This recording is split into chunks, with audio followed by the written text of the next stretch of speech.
Oras na para sa ulat panahon, ihahatid yan ang ating resident meteorologist, si Ginoong Nathaniel Cruz. Mang Tani.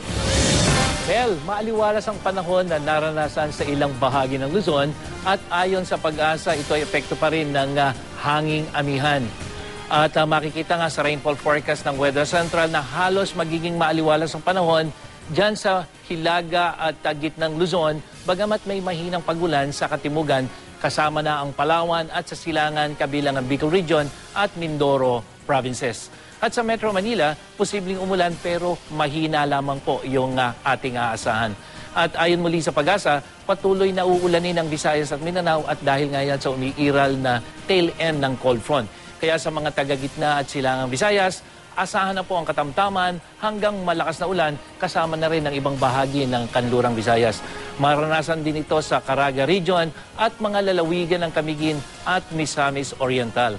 At sa Davao Oriental at Compostela Valley naman, malaki rin po ang tsansa ng mahina hanggang katamtamang pagulan base sa special weather forecast ng ahensya. Kaya manatiling I am ready sa banta ng biglaang pagbaha at pag-uho ng lupa dahil saturated o basang-basa na po ang lupa dyan sa mga probinsya na yan. Samantala muli naglabas ng gale warning ang Pag-asa para po sa mga baybayin ng Hilagang Luzon at sa silangang baybayin ng Central at Southern Luzon. Kasama na po ngayon ang Eastern Visayas.